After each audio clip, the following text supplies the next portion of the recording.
Agreed. RoboCop. Thank you for your cooperation. Movie games should have been easy. Blockbuster film gets released, and shortly after, a game follows after it. Same world, same characters, and the same audience, and by the 1980s, licensed games had become a part of the business itself. A way to extend the hype and squeeze a little more out of a successful franchise. And yet for years, they kept failing. They looked right, but they didn't feel right. Why did licensed games struggle for so long? Why did they fail to translate and adapt something that was proven to work? And how a genius but a hidden control scheme in one of them predicted the way we play our games today. So let's dig into this game that was a game changer. 1997, James Bond. An iconic character in an iconic game changed something, and not just for licensed games, but for how games in general conveyed the experience. But to understand how, we need to go back.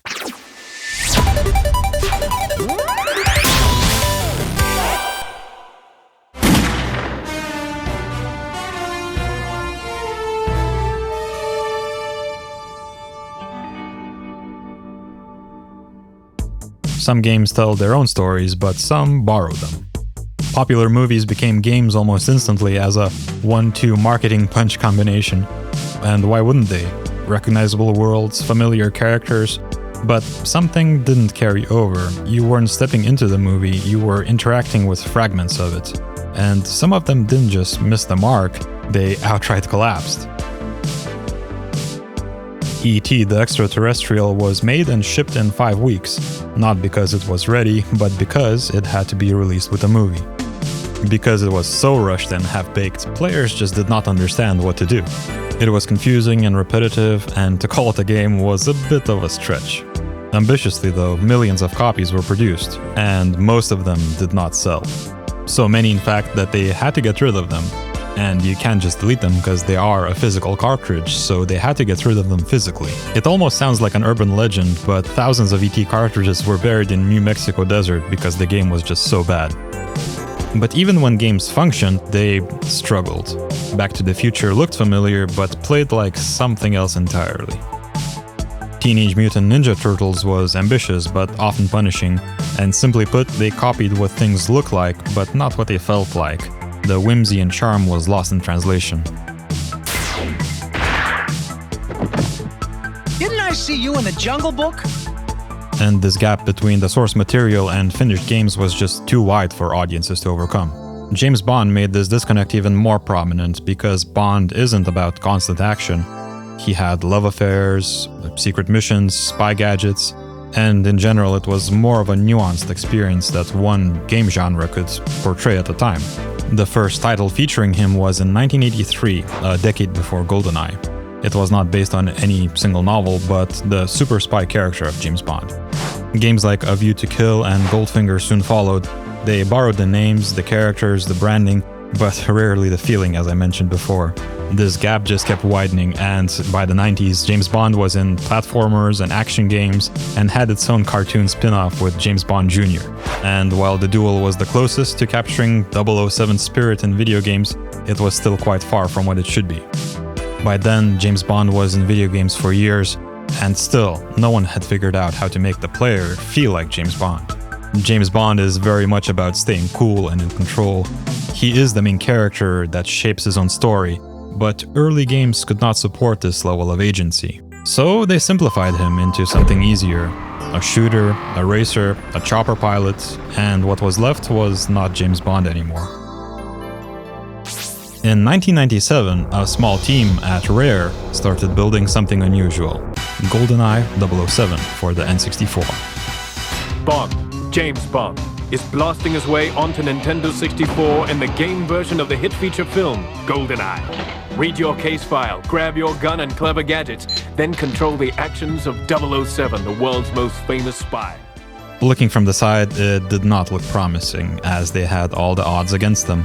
Rare did not have any previous experience with the shooter genre, and Bond was a film license, which at the time meant dead on arrival. Earliest builds of the game played on rails like a reskin of an old game genre, like Virtual Cop or Time Crisis.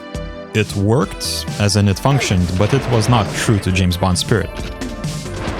So they removed the rails, and something changed.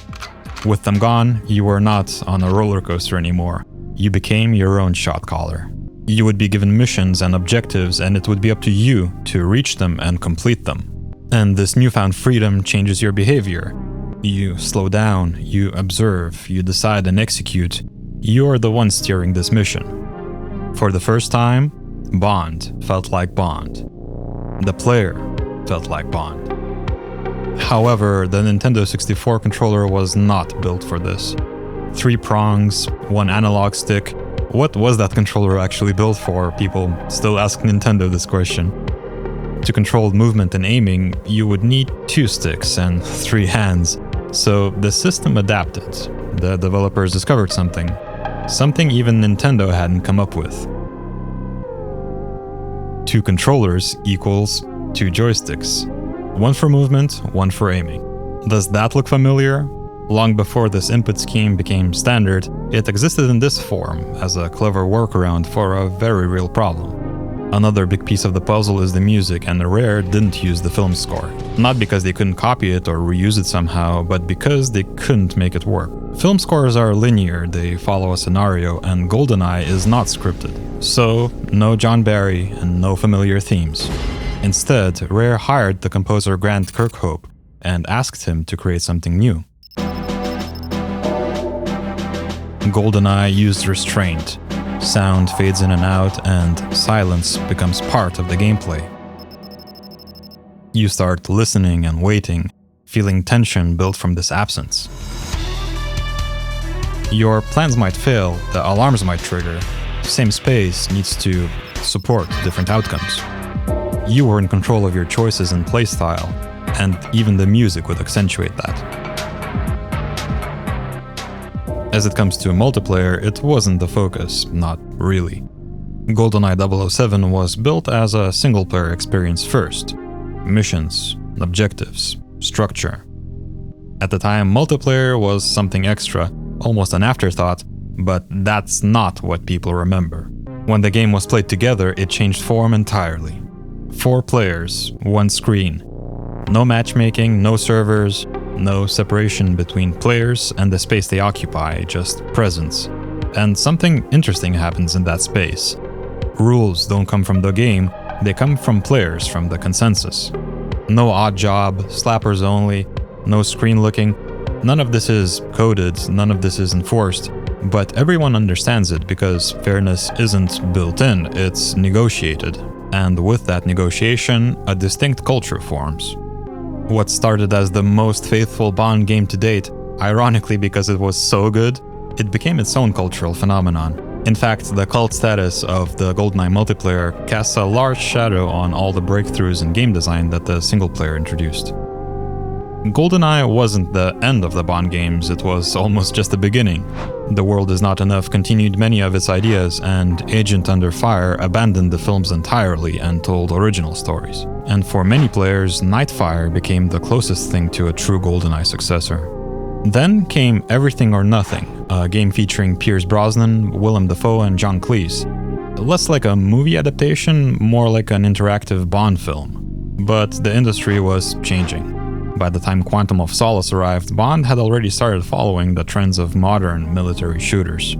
So despite the remakes, reboots, and anniversary collections, nothing quite matched what GoldenEye had accomplished. Then James Bond kind of vanished from gaming for almost a decade actually. Until now. The next Bond game comes from IO Interactive, the Danish studio behind Hitman. If any modern game studios have a chance to understand the fantasy and the world of James Bond, it's them. Hitman shares a lot of Bond DNA.